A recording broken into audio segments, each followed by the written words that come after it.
Hello बच्चों, नमस्कार। एक बार फिर से स्वागत है आपका आपके अपने YouTube चैनल ऑनलाइन स्टडी में। तो बच्चों, आज हम लोग बात करने वाले हैं चैप्टर क्रमांक 9 starting with Libre office base के बारे में, जहां आज हम लोग इस चैप्टर के अंतर्गत पढ़ेंगे चैप्टर 9 से संबंधित सभी प्रकार के प्रश्न, जिसमें आपके प्रश्नोत्तर एवं MCQs, fill in the blanks एवं सत्य एवं असत्य कथन दिए जाएंगे। तो चलिए बच्चों, ज़्यादा देर ना करते हुए आप लोगों को आगे की ओर ले चलते हैं। तो जैसा कि आप लोग अपनी स्क्रीन पर देख रहे हैं, सबसे पहले बहुविकल्पीय प्रश्न दिए गए हैं, जिसमें सबसे पहला प्रश्न है, निम्नलिखित में से कौन सा टेक्स्ट डेटा प्रकार का एक प्रकार नहीं है। तो हमें दिए गए विकल्पों में से, जो कि मेमो, वर्केयर, फ्लोट एवं कैरेक्टर दिया गया है, इन चार डेटा टाइप में से एक बताना है जो कि टेक्स्ट डेटा टाइप नहीं है। तो इसमें से फ्लोट जो डेटा टाइप है यह न्यूमेरिकल या नंबर टाइप का डेटा टाइप है, और मेमो, वर्केयर एवं कैरेक्टर टेक्स्ट डेटा टाइप में आते हैं। दूसरा आता है, एक मुद्रा डेटा प्रकार केवल मौद्रिक डेटा स्टोर कर सकता है जो डॉलर में है। तो कह रहा है कि जब एक कोई मुद्रा डेटा टाइप होता है तो और वह केवल जो स्टोर करेगा वो डॉलर में ही स्टोर करेगा। तो यह कथन क्या सही है, गलत है? और ना तो पहला और ना ही दूसरा। एवं सी अंतिम है हमारा ए और बी दोनों। तो यह कथन पूर्णतः गलत है। जब एक आपका करेंसी डेटा टाइप होता है वह किसी भी प्रकार के डेटा को स्टोर कर सकता है, तो यह कथन आपका गलत होगा। तो आप लोग बी में उत्तर टिक करेंगे। तीसरा क्वेश्चन आता है, निम्नलिखित डेटा में से कौन डेटा तिथि स्टोर कर सकता है। यानी कि हमें यहाँ पर बताना है जो डेट को केवल स्टोर करता है। तो डेट केवल, अगर हम डेट को स्टोर करना चाहते हैं तो इसके लिए हमें डेट डेटा टाइप का उपयोग करना पड़ेगा। तो आप लोग इसमें भरेंगे तिथि। इसके बाद चौथा बहुविकल्पीय प्रश्न आप लोगों के सामने दिख रहा है, लिब्रे ऑफिस बेस के बारे में निम्नलिखित में से कौन सा सही है। तो यहाँ हमें बताना है कि कौन सा कथन यहाँ पर लिब्रे ऑफिस बेस के बारे में सही है। तो पहला है कि यह एक स्प्रेडशीट सॉफ्टवेयर है, तो यह कथन गलत है। इसके बाद दूसरा आता है, यह मुफ्त और ओपन सोर्स सॉफ्टवेयर है, तो यह कथन सही है। तीसरा आता है, यह केवल कैरेक्टर डेटा स्टोर कर सकता है, गलत है, क्योंकि हम इसमें कैरेक्टर, टेक्स्ट, नंबर, यहाँ पर करेंसी, किसी भी प्रकार के डेटा को स्टोर कर सकते हैं। चौथा है, यह एक लाइसेंस प्राप्त सॉफ्टवेयर है, तो यह भी गलत है, क्योंकि यह open source and free available होने वाला सॉफ्टवेयर है। तो आप लोग इसका सही उत्तर टिक करेंगे बी क्रमांक। बात करें पांचवें प्रश्न की, तो आता है, बेस में टेबल बनाने के लिए निम्न में से किस विधि का उपयोग किया जाता है। तो जब हम लिब्रे ऑफिस बेस के साथ में काम करते हैं तो यहाँ पर टेबल को डिजाइन करने के लिए हम टेबल विजार्ड का उपयोग करते हैं, और साथ में हम डिजाइन व्यू का उपयोग भी करते हैं। तो आप लोग इसका जो उत्तर टिक करेंगे वो करेंगे सी क्रमांक, ए और बी दोनों। छठवां क्वेश्चन आता है, बेस डेटाबेस विंडो के पैन में डेटाबेस की संबंधित वस्तुओं को खाली स्थान देखा जा सकता है। तो यहाँ आप डेटाबेस विंडो में देख सकते हैं। सातवां प्रश्न आता है, मौजूदा डेटाबेस को खोलने के लिए कौन सी शॉर्टकट की है। तो यहाँ पर किसी भी डेटाबेस को ओपन करने के लिए CTRL+O या फिर Ctrl+O का उपयोग करेंगे। आठवां प्रश्न आता है, लिब्रे ऑफिस बेस में टेबल क्रिएशन विंडो का डिजाइन दृश्य है, खालिस्तान, खंड या पेन में विभाजित। तो जो लिब्रे ऑफिस बेस होता है उसके टेबल क्रिएशन को दो भागों में डिवाइड किया जाता है। पहला भाग इसमें तीन आपके, जैसे कि आपका फील्ड का टाइप एवं डिस्क्रिप्शन होता है, जबकि दूसरे फील्ड में आप लोगों को फील्ड प्रॉपर्टीज से संबंधित देखने के लिए मिलता है, जिसको अभी हम आगे क्वेश्चन में देखेंगे। नौवां प्रश्न आता है कि एक तालिका में रिकॉर्ड दर्ज करते समय हम खाली स्थान कुंजी दबाकर अगली फील्ड में पहुंच सकते हैं। जो जब आप टेबल में काम करते हैं और वहां आप किसी डेटा को स्टोर करते हैं, तो अगर आप अगले फील्ड में जाना चाहते हैं तो इसके लिए आप टैब विकल्प या टैब कुंजी का उपयोग कर सकते हैं। अगला क्वेश्चन, 10वां क्वेश्चन आप लोग देख सकते हैं, निम्न में से कौन सा एक तालिका के लिए प्राइमरी की के बारे में सच है। तो यहाँ बताना है, प्रत्येक तालिका में एक प्राइमरी की होनी चाहिए, बिल्कुल सही है। प्राइमरी की फील्ड में डेटा मानों को डुप्लीकेट नहीं किया जा सकता है, यह भी सही है, क्योंकि प्राइमरी की इसीलिए बनाई जाती है ताकि डेटा का डुप्लीकेशन ना हो सके। तीसरा है कि एक प्राइमरी फील्ड को खाली नहीं छोड़ा जा सकता है, तो यह भी बिल्कुल सही है। तो इसके सभी कथन सही है। तो आप लोग इसमें उत्तर जो टिक करेंगे वो करेंगे डी क्रमांक।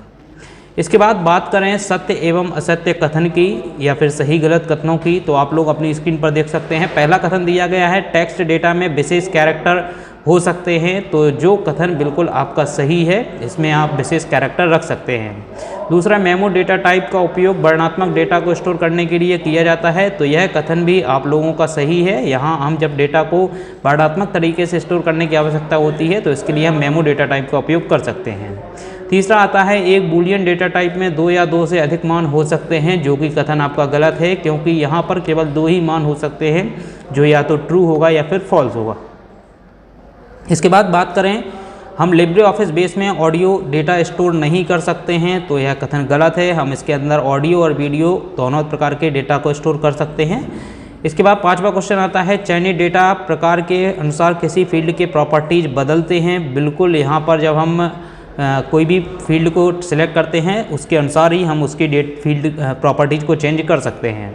6वां क्वेश्चन आता है, टेबल डिजाइन करते समय फील्ड विवरण दर्ज किया जा सकता है या नहीं भी किया जा सकता है। तो यह कथन आप लोगों का सही है, क्योंकि जब हम टेबल को डिजाइन करते हैं तो इसकी हम फील्ड विवरण यानी कि डिस्क्रिप्शन डाल भी सकते हैं और नहीं भी डाल सकते हैं। इसके बाद आप लोगों की बुक में जो 7वां एवं 8वां प्रश्न दिया गया है वो है अधूरा है, तो उसके उत्तर नहीं बन सकते हैं। तो अगले 9वें प्रश्न की बात करते हैं, एक बार डेटाबेस में बनाई गई तालिका को एडिट नहीं किया जा सकता है। कथन गलत है, क्योंकि हम कभी भी डेटाबेस में कोई भी टेबल को डिजाइन कर सकते हैं और उसे एडिट भी कर सकते हैं। बात करें 10वें प्रश्न की, जो आता है सॉर्ट करें डायलॉग बॉक्स केवल असेंडिंग क्रम में डेटा को सॉर्ट करने में मदद करता है। तो यह गलत है, क्योंकि जब हम सॉर्टिंग करते हैं तो इसे हम असेंडिंग या डिसेंडिंग किसी भी ऑर्डर में कर सकते हैं। तो इस प्रकार से आप लोगों के सत्य एवं असत्य कथन यहीं पर समाप्त होते हैं।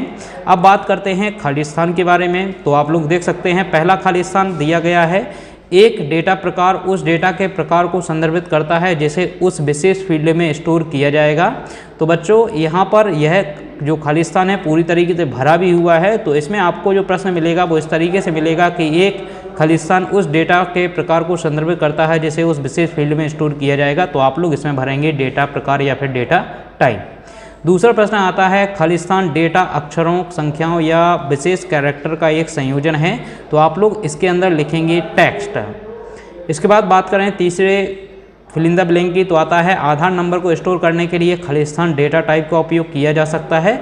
तो जब हमें कोई फिक्स नंबर की वैल्यू को स्टोर करना होता है तो इसके लिए हम कैरेक्टर डेटा टाइप का उपयोग करते हैं, क्योंकि कैरेक्टर डेटा टाइप हमें fix number of digit store करने की सुविधा देता है। और आधार नंबर में 12 अंक होते हैं, जबकि यदि हम मोबाइल नंबर भी स्टोर करना चाहें तो इसके लिए हम कैरेक्टर का उपयोग कर सकते हैं, क्योंकि इसमें 10 कैरेक्टर होते हैं।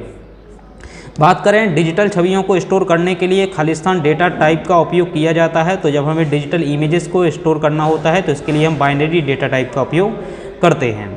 5वां प्रश्न आता है कि एक तालिका को सेव करने के लिए खालिस्तान शॉर्टकट कुंजी है। तो सेव करने के लिए हम जानते हैं क्या शॉर्टकट की है, तो इसके लिए आप लिखेंगे Ctrl+S या फिर Ctrl+S।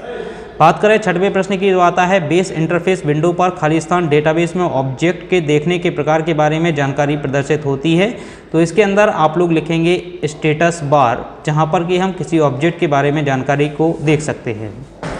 इसके बाद बात करें 7वें प्रश्न की, तो आता है, एक खालिस्तान आइकन फील्ड नाम से पहले यह दर्शाता है कि यह एक प्राइमरी की है। तो जब हमें किसी फील्ड में प्राइमरी की बनी हुई होती है तो वहाँ हम देखते हैं कि यह वहाँ पर एक छोटी सी की बनी हुई होती है। इसके तो आप लोग इसमें लिखेंगे की। इसके बाद बात करें 8वें प्रश्न की, तो डेटा केवल खालिस्तान दृश्य में एक तालिका में दर्ज किया जा सकता है। तो जब हम किसी डेटा को टेबल में स्टोर करना चाहते हैं या दर्ज करना चाहते हैं तो इसके लिए हम टेबल डेटा का उपयोग करते हैं। इसके बाद बात करें, किसी तालिका में फील्ड नाम से ओके पहले काला इंगित करने वाला तीर खालिस्तान कहलाता है। तो आप लोग इसका उत्तर लिखेंगे रिकॉर्ड पॉइंटर, उसको हम रिकॉर्ड पॉइंटर बोलते हैं। बात करें 10वें प्रश्न की, किसी भी फील्ड पर विशेष क्रम में अभिलेखों को व्यवस्थित करने की प्रक्रिया को खालिस्तान कहा जाता है। तो आप लोग इसके अंदर भरेंगे सॉर्टिंग। जब हम किसी विशेष फील्ड में किसी भी चीज़ को व्यवस्थित करना चाहते हैं तो इसके लिए हम सॉर्टिंग का उपयोग करते हैं। तो बच्चों, इस प्रकार से आपके fill in the blanks, true false एवं मल्टीपल चॉइस क्वेश्चन यहीं पर समाप्त होते हैं। इसके आगे हम लोग देखते हैं क्वेश्चन आंसर्स। तो जैसा कि आप लोग अपनी स्क्रीन पर देख पा रहे हैं कि यहाँ पर सबसे पहला क्वेश्चन दिया गया है, जिसमें हम लोग देख सकते हैं कि जो आपका प्रश्न क्रमांक 1 है उसका पहला क्वेश्चन है, मेमो एवं बैरकेयर डेटा टाइप के बीच में अंतर बताएं। तो इसका उत्तर भी आप लोगों के सामने दिया गया है, जहां आप मेमो और बेरकेयर को अलग अलग कर सकते हैं। और इसका उत्तर कुछ इस प्रकार से लिखेंगे। मेमो के अंदर आप लोग लिखेंगे, यदि हम इसके डेटा टाइप की बात करें तो यह लॉन्ग बेरकेयर का उपयोग करता है, जबकि बेरकेयर जो डेटा टाइप है वो बेरकेयर का ही उपयोग करता है। इसके लिए यदि मेमोरी स्पेस की बात करें तो यह 2 बाइट की मेमोरी स्पेस लेता है, जबकि यह 1 बाइट का मेमोरी स्पेस लेता है। तीसरा जो इनके अंदर अंतर है वह है यूजर द्वारा इंगित अधिकतम लंबाई तक स्टोर करता है। इसका उपयोग 255 कैरेक्टर से अधिक के कुछ वर्णनात्मक डेटा को स्टोर करने के लिए किया जाता है। Memo data type text data को 64,000 कैरेक्टर तक स्टोर करने की अनुमति देता है। वहीं बात करें बेरकेयर में क्या होगा, तो निर्दिष्ट लंबाई तक स्टोर करता है। आवंटित बाइट की संख्या प्रयोक्ता द्वारा दर्ज किए गए कैरेक्टर की संख्या पर निर्भर करती है। उदाहरण के लिए एड्रेस को यदि हम बेरकेयर 50 लिखते हैं तो इसका मतलब है कि यहाँ पर 50 कैरेक्टर तक स्टोर किया जा सकता है, और यदि हम इसको 20 कर देते हैं तो इसका मतलब है कि यह 20 कैरेक्टर को स्टोर करेगा, इससे ज़्यादा कैरेक्टर को स्टोर नहीं करेगा। इसके बाद बात करें इस प्रश्न का उत्तर किस प्रकार से इंग्लिश में लिखा जाएगा, तो इंग्लिश के लिए आप लोग इसका उत्तर देख सकते हैं। डेटा टाइप में लॉन्ग बेरकेयर एवं डेटा टाइप जो बेरकेयर के लिए है उसके लिए आप बेरकेयर का ही यूज करेंगे। रिक्वायर्ड 2 बाइट मेमोरी स्पेस और बेरकेयर के लिए रिक्वायर्ड 1 बाइट मेमोरी स्पेस। वहीं मेमो के अंदर बात करें तो store up to the maximum length indicated by the user. It is use to store some descripted data of more than 255 characters. Memo data type allow to store text data up to 64,000 characters. दूसरा varchar में अगर देखें तो store up to specific length, the number of bytes allocated depend on the number of characters entered by the user. For example, the address is defined as varchar, and if the address entered by the user is 20 character, then only 20 bytes will be occupied in the database. तो बच्चों इस यहाँ पर आप लोग देख सकते हैं दोनों के बीच में मुख्य अंतर है कि यहाँ पर आपको कुछ भी कितनी भी आप लेंथ में लिख सकते हैं, जबकि यहाँ पर आपको स्पेसिफिक लेंथ मिलती है। इसके बाद बात करें प्रश्न क्रमांक 1 के दूसरे क्वेश्चन की, तो बच्चों जो दूसरा क्वेश्चन है दूसरे क्वेश्चन का उत्तर आप लोगों को मिल जाएगा। अभी इस वीडियो में आपको दूसरे प्रश्न का उत्तर नहीं दिया जा रहा है। वहीं यहाँ आप लोग जो उत्तर देख रहे हैं वो प्रश्न क्रमांक 1 के तीसरा प्रश्न का उत्तर दिया गया है, जहाँ पर आपको टेबल डिजाइन व्यू एवं डेटा सीट के व्यू के बीच में अंतर बताया गया है। तो यहाँ पर आप डिजाइन व्यू के अंतर्गत लिखेंगे, डिजाइन दृश्य एक नई तालिका बनाने के लिए एक अधिक उन्नत विधि है, जिसमें आप सीधे तालिका के प्रत्येक क्षेत्र के बारे में जानकारी दर्ज करते हैं। डिजाइन व्यू का उपयोग करके टेबल में बनाने में हमें अपना काम करने में अधिक लचीलापन मिलता है। डिजाइन व्यू का उपयोग करके टेबल पर बनाने के लिए मुख्य डेटाबेस विंडो से create table using design view पर क्लिक करना है, जिससे नीचे दिखाए अनुसार एक डिजाइन उपलब्ध होती है। तो आप लोग जैसे कि अपनी स्क्रीन पर देख रहे हैं, जब हम डिजाइन व्यू पर जाते हैं तो डिजाइन व्यू पर क्लिक करने के बाद हमारे सामने कुछ इस प्रकार का एक इंटरफेस खुलता है, जिसमें यहाँ पर इस पेज को 2 भागों में बांट दिया जाता है। पहला भाग जो होता है उसमें टेबल से संबंधित कुछ फील्ड के नाम, फील्ड का टाइप एवं डिस्क्रिप्शन बॉक्स होता है, जबकि जो दूसरा भाग होता है वह आपका फील्ड की प्रॉपर्टीज को यहाँ पर दिखाता है। तो यहाँ पर जब हम कोई फील्ड का नाम लिखते हैं, यहाँ पर उसका डेटा टाइप देते हैं एवं यहाँ पर उसका डिस्क्रिप्शन बता भी सकते हैं और नहीं भी बता सकते हैं। जैसे ही हम यहाँ पर फील्ड टाइप करते हैं तो उससे संबंधित जो प्रॉपर्टीज़ है वो यहाँ पर ओपन हो जाएंगी, और उन प्रॉपर्टीज़ में हम ज़रूरी चेंजेस कर भी सकते हैं और नहीं भी कर सकते हैं। तो इसके बाद आप लोग लिखेंगे, स्क्रीन को मुख्य तौर पर 2 खंडों में विभाजित किया जाता है। तो जैसे हम लोगों ने यहाँ पर देखा कि यहाँ पर 2 खंड विभाजित किए गए हैं। एक पहला खंड यह हो गया, जबकि दूसरा खंड नीचे फील्ड प्रॉपर्टीज़ के बाद यहाँ पर हो गया। तो पहले खंड में फील्ड नेम, फील्ड टाइप एवं डिस्क्रिप्शन दिया गया होता है, जबकि दूसरी फील्ड में प्रॉपर्टीज दिया गया होता है, आप लोग देख सकते हैं। इसके बाद बात करें डेटा शीट व्यू की, तो डेटा शीट व्यू का उपयोग डेटा शीट में डेटा को एंटर करने के लिए किया जाता है। या जब हम एक फॉर्म का उपयोग करके कोई डेटा सबमिट करते हैं तो यह डेटा शीट व्यू में स्टोर हो जाता है, जिसे देखने के लिए हमें डेटा शीट व्यू में खोलने की आवश्यकता होती है। इसको हम चित्र के माध्यम से देखते हैं। जब हम एक टेबल बना लेते हैं डिजाइन व्यू में, उस डिजाइन व्यू में जब हम टेबल बनाने के बाद उसमें कोई डेटा एंटर कराना चाहते हैं तो उसके लिए हमें डेटा शीट व्यू को में खोलने की आवश्यकता होती है। इसके लिए हम टेबल पर डबल क्लिक करते हैं और डबल क्लिक करने के बाद हमारे सामने कुछ इस प्रकार से एक टेबल खुल जाती है। यह हमने कुछ फील्ड उसमें डिजाइन की हुई थी और डिजाइन करने के बाद वह फील्ड हमें यहाँ पर दिख रही हैं, तो इसको हम डेटा शीट व्यू बोलते हैं। तो यहाँ आप देख भी सकते हैं टेबल डेटा व्यू आपको दिख रहा है, तो इसको हम डेटा शीट व्यू बोलते हैं, जहाँ पर हम डेटा को एंटर कर सकते हैं। तो यहाँ पर यही बताया गया है कि जब हम कोई भी डेटा स्टोर करते हैं तो वह डेटा शीट व्यू में उसको खोलने की आवश्यकता होती है। इसके बाद बात करें इस प्रश्न का उत्तर किस प्रकार से इंग्लिश में लिखा जाएगा, तो आप इंग्लिश में इसका उत्तर देख सकते हैं। Using design view gives us more flexibility in doing our work in creating tables. To create a table using the design view, click on the create table using design view from the main database windows, which provide a design as shown below. The screen is mainly divided into two sections. The first section given the field name, field type and description, while the second section provide the properties. तो यह आप इस चित्र में देख सकते हैं और यह चित्र आप लोगों को अपनी कॉपी में भी बनाना है। इसके बाद बात करें डिजाइन व्यू को डेटा शीट व्यू में, तो data sheet view is use to enter data in data sheet और when we submit a data using a form then this data gets record stored in the data sheet to see which we need to open the sheet in the data sheet view is required. इसका उत्तर जब आप लिखेंगे तो आप इस table को या फिर इस इंटरफेस को डिजाइन करेंगे अपनी अपनी कॉपी में, और यदि यह प्रश्न आप लोगों के एग्जाम में आता है तब भी आप इस प्रकार के इंटरफेस को डिजाइन कर सकते हैं। इसके बाद बात करें दूसरे प्रश्न की, तो दूसरा प्रश्न आता है बेस यूजर इंटरफेस पर मौजूद मेन्यू आइटम कौन कौन से हैं, तो हमें वहाँ पर मेन्यू आइटम के नाम बताना है। तो आप लोग अपनी स्क्रीन पर देख सकते हैं जब हम डेटा शीट व्यू बेस को खोलते हैं तो इस प्रकार से हमें इसके अंदर मेन्यू दिखाई देते हैं। तो सबसे पहले file, edit, view, insert, tools, window, help, यह मेन्यू आप लोगों को यहाँ पर दिए गए हैं जो कि आप लोगों को अपनी कॉपी में लिख लेने हैं और इसे भी आप लोगों को अपनी कॉपी में डिजाइन कर लेना है। इसके बाद बात करें तीसरे प्रश्न की, तो तीसरा प्रश्न आता है घटकों को लेबल करना है, जहां पर हमें टाइटल बार बताना है, डेटा बेस पैन बताना है, टास्क पैन बताना है एवं स्टेटस बार बताना है। तो इसको आप लोग अपनी स्क्रीन पर देख सकते हैं। सबसे पहले आप लोगों को इस प्रकार से अपने कॉपी में डिज़ाइन बनानी पड़ेगी। इसके लिए आप अपनी लैब में उपस्थित कंप्यूटर का उपयोग कर सकते हैं, जहां आप लिब्रे ऑफिस को ओपन करेंगे और वहां से इस प्रकार के चित्र को अपनी कॉपी में बना लेंगे। इसके बाद आप लोग यदि टाइटल बार की बात करें तो सबसे ऊपर की जो बार होती है यह टाइटल बार है, तो इसको इस प्रकार से इंगित करके टाइटल बार लिखेंगे। दूसरा जो आता है डेटाबेस पैन, तो यहाँ आप लोग देख सकते हैं साइड में जो हमारा लेफ्ट साइड में आपको डेटाबेस दिया गया है, तो यह डेटाबेस पैन कहलाता है। चारों ऑप्शन डेटाबेस पैन के अंतर्गत आते हैं। तीसरा आता है टास्क पैन, तो आप लोग यहाँ पर देख सकते हैं यह हमारा टास्क पैन कहलाता है, तो आप लोग इसको टास्क पैन के रूप में इंगित करेंगे।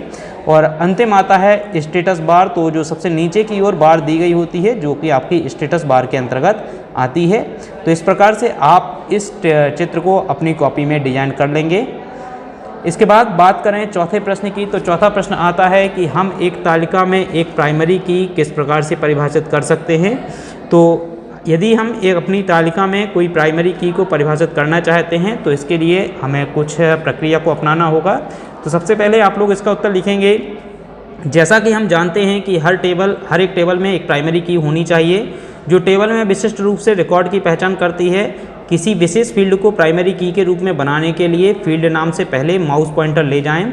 उदाहरण के लिए हम किसी आईडी के लिए एक प्राइमरी की बनाना चाहते हैं। इसके लिए हम उस आईडी पर राइट क्लिक करें, एक पॉपअप मेन्यू ओपन होता है। आप पॉपअप मेन्यू से प्राइमरी की ऑप्शन पर क्लिक कर सकते हैं। फील्ड का नाम से पहले एक की आइकन दिखाई देता है जो दर्शाता है कि यह एक प्राइमरी की है।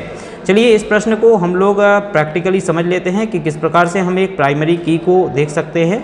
तो इसके लिए मैं डेस्कटॉप पर आ गया हूं और यहां से लिब्रे ऑफिस बेस को ओपन कर लेता हूं। लिब्रे ऑफिस बेस में अब मैं यहां पर बेस में जाता हूं, बेस डेटाबेस में, और मैं यहां पर एक नया डेटाबेस तैयार करता हूं। तो create a new database, next पर क्लिक करते हैं एवं फिनिश पर क्लिक करते हैं। फिर क्लिक करने के बाद हमसे पूछ रहा है डेटाबेस को पहले सेव करने के लिए, तो मैं इसका नाम न्यू डेटाबेस 2 ही रहने देता हूं और इसको मैं डेस्कटॉप पर सेव कर देता हूं और सेव बटन पर क्लिक करता हूं। जैसे ही मैंने सेव बटन पर क्लिक किया तो हमारे सामने इस प्रकार से एक इंटरफेस ओपन हो गया। सबसे पहले हमें टेबल को डिजाइन करना है, तो इसके लिए हमने क्रिएट टेबल इन डिजाइन व्यू क्लिक किया। जैसे हमने इस पर क्लिक किया तो अब हमारे सामने यहाँ पर फील्ड नेम, फील्ड टाइप एवं डिस्क्रिप्शन बॉक्स आ गया। तो फील्ड नेम में मैंने यहाँ पर कुछ भी दे दिया, जैसे मैंने STD ID दिया, तो इसका मतलब है स्टूडेंट ID। इसको मैं फील्ड टाइप में जो आपको फील्ड टाइप देना हो वो फील्ड टाइप यहाँ से दे सकते हैं। तो उदाहरण के लिए मैं यहाँ पर जो फील्ड टाइप है वो नंबर ले लिया। इसके बाद दूसरा मैंने यहाँ पर जो स्टूडेंट नेम ले लेते हैं, तो मैंने यहाँ पर स्टूडेंट नेम ले लिया, तो स्टूडेंट नेम।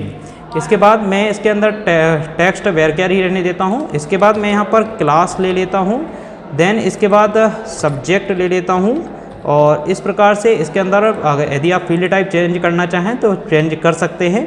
तो यहाँ मैं कुछ नहीं कर रहा हूँ ज़्यादा, मैं केवल आप लोगों को प्राइमरी की समझा रहा हूँ। तो प्राइमरी की के बारे में आप लोग यहाँ पर फील्ड प्रॉपर्टी भी दे सकते हैं, ये हम लोग बाद में देखेंगे। सबसे पहले प्राइमरी की बात करें तो आप लोग यहाँ पर जो दिया गया है इस पर राइट क्लिक करेंगे। जैसे ही आप राइट क्लिक करते हैं तो इस प्रकार से हमारे सामने एक विंडो खुलती है जहां पर आपको प्राइमरी की पर क्लिक करना है। जैसे ही हम प्राइमरी की पर क्लिक करेंगे तो आप लोग यहां पर बहुत छोटा सा एक आइकन की का देख सकते हैं, जिसका मतलब है कि यह हमारा प्राइमरी की के रूप में बन गया है STD ID। इसके बाद इस टेबल को सेव करते हैं, तो सेव करने के लिए हम Ctrl+S भी कर सकते हैं और यहाँ पर टेबल का नाम आपको जो देना है तो मैंने यहाँ पर स्टूडेंट डिटेल के नाम से दे देता हूँ और इसको ओके पर क्लिक करता हूं।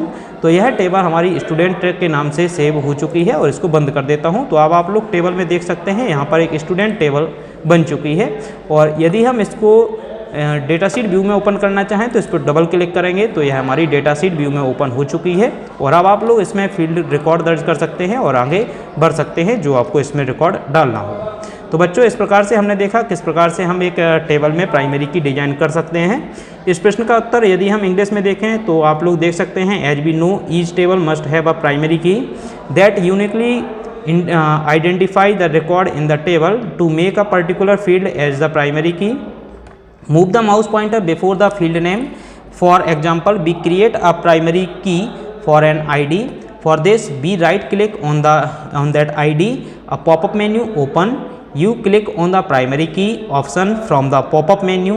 A key icon appear before the field name indicating that it is a primary key. इसके बाद बात करें पांचवें प्रश्न की, तो पांचवा प्रश्न आता है प्राइमरी की के अवरोही क्रम में तालिका को सॉर्ट करने के लिए चरण लिखना है। तो इसके लिए आप लोग देख सकते हैं एक टेबल में जब हमें यहाँ पर किसी भी डेटा को आरोही या अवरोही क्रम में यानी कि असेंडिंग या डिसेंडिंग ऑर्डर में अरेंज करने की आवश्यकता होती है, तो उसके लिए हम क्या करें वो आपसे पूछा गया है। तो एक टेबल में डेटा को आरोही या अवरोही क्रम में सॉर्ट किया जा सकता है। इसके लिए प्राइमरी की के आधार पर डेटा को अवरोही क्रम में सॉर्ट करने के लिए कुछ प्रक्रिया यहाँ पर दी गई है। तो सबसे पहले हमें डेटा शीट को ओपन करना है एवं प्राइमरी की फील्ड को सिलेक्ट करना है। वो इसलिए क्योंकि हम प्राइमरी की के आधार पर डेटा को सॉर्ट करना चाहते हैं और टूल बार से Z2A आइकन पर क्लिक करना है। Z2 इसलिए क्योंकि यहाँ पर हम डेटा को अवरोही क्रम में सेट करना चाहते हैं। यदि हम आरोही क्रम में सेट करना चाहते हैं तो A to Z पर क्लिक करते। इसको भी हम देख लेते हैं किस प्रकार से कर सकते हैं। जैसे मैंने यहाँ पर एक नाम दे देता हूँ देवेंद्र। इसके बाद मैं यहाँ पर एक नंबर देता हूँ 12 और इसके लिए मैंने नाम लिख दिया सुशील। इसके बाद मैं एक नंबर देता हूँ यहाँ पर 6 और मैं यहाँ पर अगला नाम दे देता हूँ अशोक। और अब हम देखते हैं कि यह नाम अरेंज नहीं है, तो इसके लिए हम सबसे पहले इस फील्ड को सिलेक्ट किया। सिलेक्ट करने के बाद आप लोग यहाँ पर देख सकते हैं ये आपको असेंडिंग ऑर्डर दिया गया है और ये डिसेंडिंग ऑर्डर दिया गया है। तो यदि हम डिसेंडिंग ऑर्डर पर क्लिक करते हैं तो यहाँ पर ये डेटा आपका डिसेंडिंग ऑर्डर में हो गया है।